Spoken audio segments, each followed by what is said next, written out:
എൻ്റെ അടുത്ത് ഇഷ്ടമുള്ള സ്റ്റാർ ഏതാന്ന് ചോദിച്ചു. ഇഷ്ടമുള്ള സ്റ്റാർ ഏതാ? അതൊക്കെയല്ല സാധാരണ ചോദിക്കുന്നത്. ഇഷ്ടമുള്ള നടൻ ഏതാ അതൊന്നും ചോദിക്കാൻ ഞാൻ അതൊന്നുമില്ല ഇപ്പൊ. ഞാൻ പറയും my super star is Jesus Christ. അതെന്താന്ന് വെച്ചിട്ടുണ്ടെങ്കിൽ, ഒന്ന് ക്രൂശിത രൂപം കണ്ടിട്ടുണ്ടോ?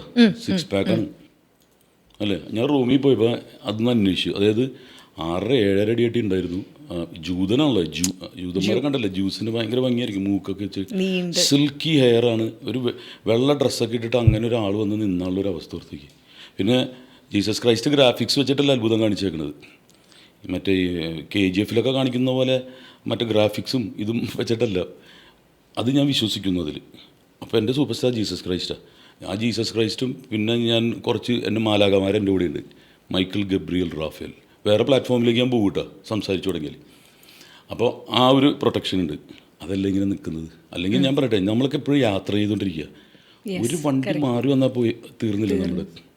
ഇനി ടിൻചേട്ടാ, ഇതാണ് ഇനി ശരിയാണോ തെറ്റാണോ എന്ന് മാത്രം പറഞ്ഞാൽ മതി. സിനിമയിൽ ആത്മാർത്ഥതയുള്ള ബന്ധങ്ങൾ ഇല്ല.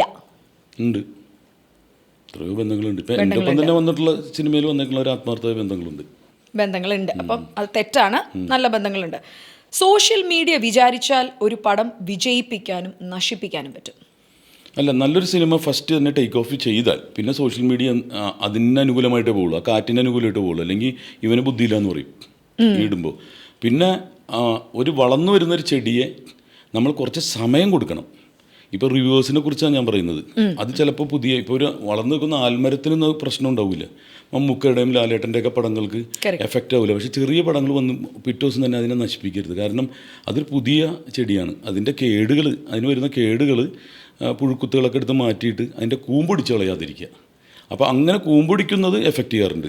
ഇപ്പം ഭയങ്കര പരോക്ഷമായിട്ട് റിവ്യൂവേഴ്സ് ഭയങ്കരമായിട്ടും കുറച്ച് അധികമായിപ്പോയി റിവ്യൂയിങ് എന്ന് തോന്നിയ ഒരു മലയാള സിനിമ ഏതെങ്കിലും ഒന്ന് പറയാൻ ഓർമ്മയുണ്ട്? അതായത് പടം വലിയ തരക്കേടൊന്നും ഉണ്ടായിരുന്നില്ല, പക്ഷേ ഈ പറഞ്ഞ് നശിപ്പിച്ച് നമ്മളെയും കൂടെ കയറ്റാതെ അങ്ങനെ തോന്നിയ ഏതെങ്കിലും ഒരു മലയാള പടം ടിൻചേട്ടനുണ്ടോ? കണ്ടപ്പോഴത്തേക്കും ഈ പടം തരക്കേടുണ്ടായിരുന്നില്ലല്ലോ, പിന്നെ എന്തിനാ ഇവർ ഇത്രയും ക്രൂശിച്ചതെന്ന് തോന്നിയ ഏതെങ്കിലും ഒരു സിനിമ മനസ്സിൽ പറയാനുണ്ടോ?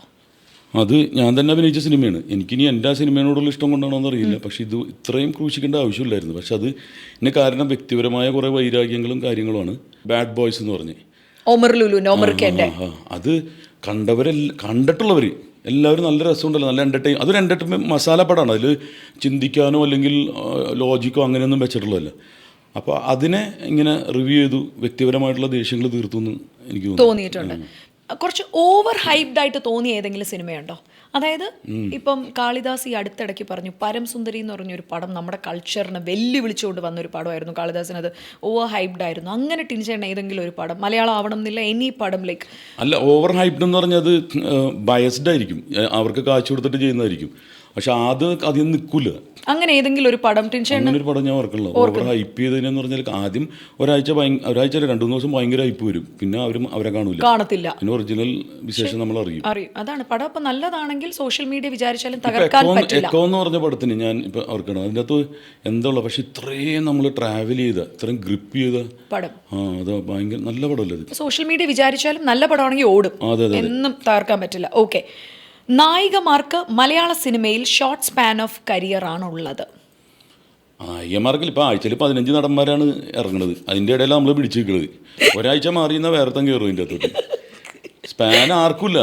നമ്മൾ ഡെയിലി സ്ട്രഗിൾ ചെയ്തുകൊണ്ടിരിക്കുക. അത് നമ്മുടെ ഉത്തരവാദിത്വമാണ്. നമുക്കല്ലേ സിനിമ വേണ്ടത്. അല്ലാണ്ട് വാന്നും പറഞ്ഞിപ്പോൾ ഒരാൾ വന്നില്ലെങ്കിൽ അടുത്ത ആൾ എത്ര വലിയ മഹാനാണെങ്കിലും പകരം ആൾക്കാർ വരും. എപ്പോഴെങ്കിലും ആരെങ്കിലും ഒക്കെ ട്രോളിയിട്ട് അവർക്ക് വിഷമം വന്നതായിട്ടോ എല്ലാം ടിൻചേട്ടനോട് പറഞ്ഞിട്ടുണ്ടോ? ഉണ്ട്. അതൊരു പ്രാവശ്യം ഞങ്ങൾ VS സഖാവിനെ അനുകരിച്ചപ്പോൾ, അന്നിങ്ങനെ കോമഡി ചെയ്യുമായിരുന്നു സ്കിറ്റിൽ, സിനിമയിലെ പ്രോഗ്രാം സ്റ്റേജിൽ ചെയ്തപ്പോൾ ഷാജാൻ സാർ എന്ന് പറഞ്ഞിട്ട് അദ്ദേഹത്തിൻ്റെ PA ആയിട്ടുള്ള ഒരാൾ എന്നെ വിളിച്ചിട്ട് പറഞ്ഞ്, ഇനി VSൻ്റെ ഒരു ചരിത്രം ഒന്ന് വായിക്കണം. അതിൽ നമ്മുടെ വില്യംസ് എന്ന് പറഞ്ഞ ആളായിരുന്നു VSനെ ചെയ്തത്. അപ്പോൾ ലോറി വരുമ്പോൾ ബലം പിടിക്കുന്ന തവളയുടെ പോലെ എന്ന് പറഞ്ഞു. അപ്പോൾ ഈ അദ്ദേഹത്തിൻ്റെ ഹിസ്റ്ററി വായിച്ചപ്പോൾ എനിക്ക് ഭയങ്കര കണ്ണ് നിറഞ്ഞു പോകുന്ന ഹിസ്റ്ററിയാണ് പുള്ളിയുടെ ഇത്. രാഷ്ട്രീയം എന്തും ആയിക്കോട്ടെ, ഒരു മനുഷ്യൻ ഒരു നാടിന് വേണ്ടിയിട്ട്, ഞാൻ എൻ്റെ വീട് എൻ്റെ കാർ എന്ന് പറഞ്ഞ് ജീവിക്കുന്ന ആളല്ല ഇവരൊക്കെ. അപ്പോൾ അത്രയും അത് കണ്ടുവച്ചപ്പോൾ അപ്പോൾ എനിക്ക് തോന്നി, ഇനി ഞാൻ എന്തെങ്കിലും ചെയ്യുന്നുണ്ടെങ്കിൽ അതുമായി ബന്ധപ്പെട്ട ആൾക്കാരെ വിളിച്ച് ചോദിച്ചിട്ട് സാങ്ഷൻ എടുത്തിട്ട് ചെയ്യുക. അവരും കൂടി എൻജോയ് ചെയ്യാൻ പറ്റണം നമ്മൾ അതിനിരിക്കുമ്പോൾ. അപ്പോൾ അങ്ങനെ ഒരു വിളി വന്ന്, അത് പുള്ളി ഭീഷണിയല്ല കേട്ടോ പറഞ്ഞത്, ടിനി വേറെ ഒന്നുമല്ല, അതൊന്ന് വായിക്കുക എന്നിട്ട് അദ്ദേഹത്തിന് അനുകരിക്കുക. VS ഭയങ്കര ഇഷ്ടമാണ്. അതിനുശേഷം നേരിട്ട് കണ്ട് ഞങ്ങൾ ഒരുമിച്ച് ആലുവ ഗസ്റ്റ് ഹൗസിൽ കണ്ടപ്പോൾ ഞാൻ ഒരുത്തരെ പരിചയപ്പെടുത്തി, ഇതാണ് VS ഡൂപ്പ്, ഇത് ഉമ്മൻചാണ്ടിയുടെ. അപ്പോൾ പക്രു ഉണ്ടായിരുന്നു. അപ്പോൾ ഇയാളാരുടെ ഡൂപ്പാ? ഞാൻ പറഞ്ഞു ഇയാൾക്ക് ഡൂപ്പില്ല, ഈ പുള്ളിക്ക് തന്നെ ഡൂപ്പിനെ കിട്ടാൻ പണിയാണ്, ഒരു 3 വയസ്സുള്ള കൊച്ചിനെ കാണിക്കേണ്ടി വരും. അപ്പോൾ അങ്ങനെ ഫ്രണ്ട്ഷിപ്പ്. അപ്പോൾ അതുകൊണ്ട് വേദനിക്കരുത് അവർ. അതുകൊണ്ട് നമ്മൾ അനുകരിക്കുമ്പോൾ അതിൻ്റെ ഒരു, ഇപ്പോൾ സുരേഷ് ചേട്ടനൊക്കെ ഇപ്പം ഞാൻ ഇപ്പോഴും സ്റ്റേജിൽ ചെല്ലുമ്പോൾ എനിക്ക് വേണ്ടിയിട്ടല്ല, ജനങ്ങൾ പറയും എന്തെങ്കിലും ചെയ്യണമെന്ന് പറയും. പക്ഷെ ഞാൻ ഒരു കാര്യം പ്രേക്ഷകരോട് ഇപ്പോഴും പറയാണ്, ടിനിച്ചേട്ടൻ എത്ര വർഷമായി ടിനിച്ചേട്ടാ ഇൻഡസ്ട്രിയിൽ? റൈറ്റ് ഫ്രം 25 years ആയിട്ടുണ്ട്. മീരനെ ഒരു പരിപാടിക്ക് വിളിച്ചിട്ട് ഭയങ്കര സിമ്പിളായിട്ട് വന്നിട്ടുണ്ടെങ്കിൽ ആർക്കും ഇഷ്ടപ്പെടില്ല. പറ്റില്ല. എന്നെ പുറത്തു വെച്ച് കാണുമ്പം ചില അമ്മച്ചിമാർ പറയാറുണ്ട്, അയ്യ ഇതെന്താ ഇങ്ങനെ ഇരിക്കുന്നതെന്ന്. കാരണം നമ്മൾ മേക്കപ്പ് ഇടാണ്ട് നിൽക്കുമ്പോഴേ ഇവർക്ക് മേക്കപ്പ് ഇടുമ്പോൾ അത്ര വൃത്തികേടാണ്. അങ്ങനെയില്ല, മേക്കപ്പ് ഇല്ലാണ്ട് കാണുമ്പോൾ ഇവർക്കത് ഉൾക്കൊള്ളാൻ പറ്റില്ല. നമ്മൾ മറ്റേ ഹെയർ ഡു ഒക്കെ ചെയ്തല്ലേ ഇവർ കാണുന്നത് കേട്ടാ. അപ്പം ഹെയർ ഒന്നും ഇല്ല, നമ്മൾ കുളിച്ചിട്ടൊക്കെ ചെന്ന് നിൽക്കുന്ന സമയത്ത് ഇവർക്ക് അയ്യോ ഇങ്ങനെയല്ലല്ലോ എന്നൊക്കെ ചോദിക്കും. അതുകൊണ്ട് ദേവിചന്ദ്രനെ മേക്കപ്പ് ഇല്ലാതെ കണ്ടാൽ ചിലപ്പോൾ അവിടെ ഒന്നും മനസ്സിലാവില്ല. ഭംഗിയില്ല എന്നല്ല, വേറെ മനസ്സിലാവും. അതാണ് നിങ്ങൾക്ക് ഇത്തിരി ഓവർ ഡൂ ഉണ്ടല്ലോ, കാരണം വരച്ച് അങ്ങനെ ലിപ്സ്റ്റിക്ക് എല്ലാം നമ്മൾ ചെയ്യും. നമ്മളിങ്ങനെ ലിപ്സ്റ്റിക് ഒന്നും പോകാൻ പറ്റില്ല. ഇനി അടുത്ത ചോദ്യം ഇതാണ്, കാസ്റ്റിംഗ് കൗച്ച് മലയാള സിനിമയിൽ ഇപ്പോഴും നടക്കുന്നുണ്ടോ? എനിക്ക് പ്രോമിനൻ്റ് ആയിട്ട് നിൽക്കുന്ന ആൾക്കാർ ചെയ്യില്ല. ഇത് തട്ടിപ്പായിട്ട് വരുന്നൊരു ടീമുണ്ട്. അവൻ്റെ ഉദ്ദേശം ഇത് തന്നെയാണ്, ഒരു പടം ചെയ്യണമെന്ന് പറഞ്ഞ് അനൗൺസ് ചെയ്യുക. അത് അപ്പോൾ കറക്റ്റ് ആൾക്കാരെ നമ്മൾ സെൻസ് ചെയ്തിട്ട് പോകണം ഇവിടെ. ഇത്രയും പറയുമ്പോൾ ഭക്ഷണ കാര്യത്തിൽ നായികമാരിലേക്ക് വരുമ്പോൾ ഭക്ഷണം കൃത്യമായിട്ട് ടേക്ക് കെയർ ചെയ്യുന്ന മലയാളത്തിലെ നായിക ആരാണ്? അത് നമ്മൾ കാണാറില്ലല്ലോ. ഞാൻ നോക്കിയപ്പോൾ നീത്താപ്പിള്ളില്ലേ, പാപ്പൻ പടത്തിൽ ഞാൻ നോക്കിയ ഫ്രൂട്ട്സ്, ഞാൻ നോക്കിയപ്പോൾ ചാമ്പൊക്കെ വീട്ടിൽ നിന്ന് ചാമ്പൊക്കെ കൊണ്ടുവന്നിട്ട് കഴിക്കുന്നത്. പക്ഷെ അങ്ങനെ കഴിക്കുന്നത്. പിന്നെ നടിമാരെന്ന് പറയുമ്പോൾ പൊന്നമ്മ ബാബു ചേച്ചി നന്നായിട്ട് കുക്ക് ചെയ്യും, അസാധ്യമായിട്ട് കുക്ക് ചെയ്യും. അപ്പം ഒരു ഫുഡിയായിട്ട് ഇതുപോലെ തന്നെ ഇവരോട് താരതമ്യം ചെയ്യാൻ പറ്റുന്ന പൊന്നമ്മ ചേച്ചിയാണ്. ബാക്കിയുള്ളവർ കഴിക്കുന്നത് എന്താണെന്ന് കാണില്ല. അപ്പം നടിമാരധികം കഴിക്കുന്ന കാണുന്നില്ല ടിൻചേട്ടൻ. എന്നാലും മേക്കപ്പ് ഇല്ലാതെ കണ്ടതിൽ ഏറ്റവും സുന്ദരിയായ നായിക മലയാളത്തിലെ, മേക്കപ്പ് ഇല്ലാതെ, മേക്കപ്പ് ഈ കുട്ടിക്ക് മേക്കപ്പ് വേണ്ടിയിരുന്നില്ലല്ലോ, മേക്കപ്പ് ഇല്ലാതെ എന്തൊരു ഒട്ടും മേക്കപ്പ് ഇല്ലാതെ സരയുവിനെ ഞാൻ നല്ല സ്കിന്നും ഇതൊക്കെയാണ്.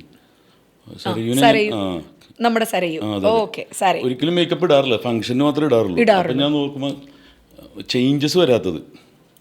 എന്നാൽ ഏതെങ്കിലുമൊക്കെ ട്രോൾ ടിനിച്ചേട്ടൻ ഇൻ പേഴ്സണോ ഇത് ഇച്ചിരി കടന്നു പോയി എന്ന് തോന്നിയ മൊമെന്റ്സ് ഉണ്ടായിട്ടുണ്ടോ? ഇല്ലില്ല, നമ്മൾ ട്രോളിയിട്ടുള്ള ആളാണ്. സ്റ്റേജിൽ നമ്മൾ ഇതുപോലെ തന്നെയല്ലേ ജീവിക്കുന്ന ട്രോളുകളായിരുന്നു. ഇപ്പോൾ VS സഖാവിനെ, ഉമ്മൻചാണ്ടീനെ, മമ്മൂക്ക, ലാലേട്ടനെയൊക്കെ അനുകരിച്ചിട്ടുള്ളതാണ്. അതിൻ്റെ ഒരു പുതിയ വേർഷനാണിത്. അപ്പം ഞാൻ ട്രോൾ ചെയ്തിട്ടുണ്ട്. എന്നെ ട്രോളാൻ പാടില്ല എന്ന് പറയുന്നത് ന്യായമല്ല. ടിനിച്ചേട്ടൻ ഞാൻ പറയാം ഭയങ്കര പോസിറ്റീവ് എനർജി റേഡിയേറ്റ് ചെയ്യുന്ന ആളാണ്. ഞങ്ങളുടെ കോമഡി സ്റ്റാർസ് ഒക്കെ ചെയ്യുന്ന സമയത്ത് ശരിക്കും പറഞ്ഞാൽ ടിനിച്ചേട്ടൻ്റെ അടുത്ത് ഒരു കൂട്ടം ആൾക്കാർ കാണും. കാരണം എന്താ പറഞ്ഞാൽ ഈ പറയുന്നതൊക്കെ ഭയങ്കര രസമുള്ള കാര്യങ്ങളായതുകൊണ്ടാണ്. ഇല്ലെങ്കിൽ ടിനിച്ചേട്ടൻ പറഞ്ഞാൽ ആരും കാണാറില്ല.